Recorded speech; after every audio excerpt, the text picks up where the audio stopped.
Welcome to The Explainer. So today, we're going to break down a really powerful framework for creating learning experiences that are just more inclusive and, frankly, more effective for everyone.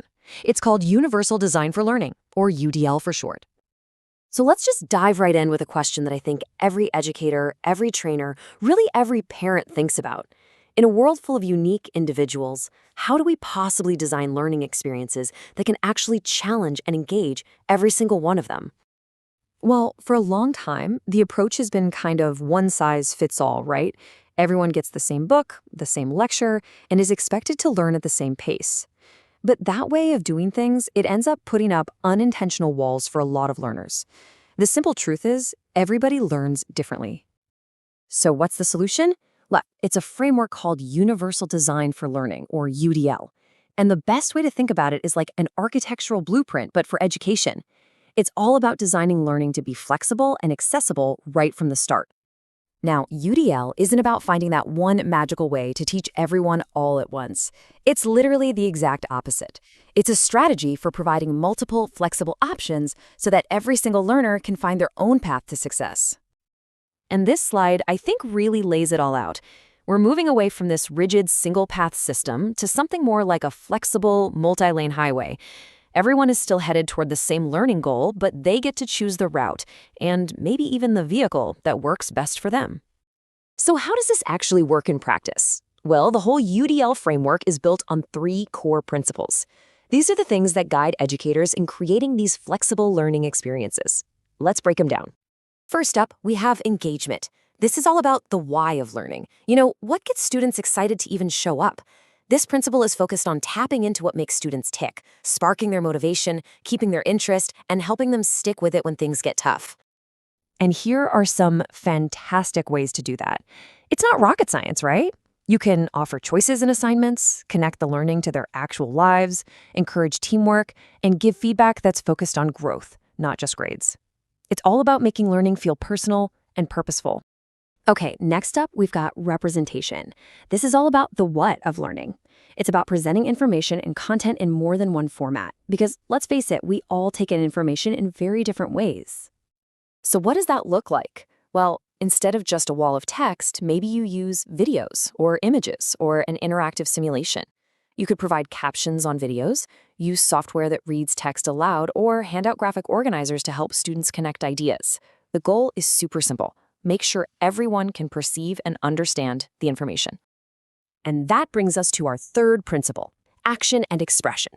This one is all about the how of learning. It means giving students multiple, flexible ways to show what they know and what they can do. And this is where it gets really powerful for students. Instead of being stuck with just one option, like writing an essay, maybe they can give an oral report, or create a video, design a comic strip, or even build a model. It lets them communicate what they've learned using their own strengths. And here's the really cool part. These principles, they aren't just, good teaching ideas someone came up with. They're actually grounded in neuroscience. Engagement, the why, links to our brain's affective networks, the parts that handle emotion. Representation, the what, connects to our recognition networks, which process sensory input. And action and expression, the how, taps into our strategic networks, which govern how we organize things and respond. Okay, theory is great, but let's see how this all plays out in a real classroom. This example from a UDL specialist named Susan Shapiro just perfectly captures the UDL mindset in action. So picture this. A high school English teacher is facing a problem we've all seen. She assigned Shakespeare's Macbeth, and a whole bunch of her students just weren't reading it. So her first thought, totally logical, was to tackle it from a representation angle. She figured the barrier was the dense, old-timey text itself. So she went out and found all these different versions, summaries, audiobooks, you name it, to make sure everyone could at least access the story. And it helped. A little. Some students started reading. But she could see that a whole bunch of them were still not on board. She knew she hadn't found the real barrier yet, so she went back to the UDL framework to dig a little deeper.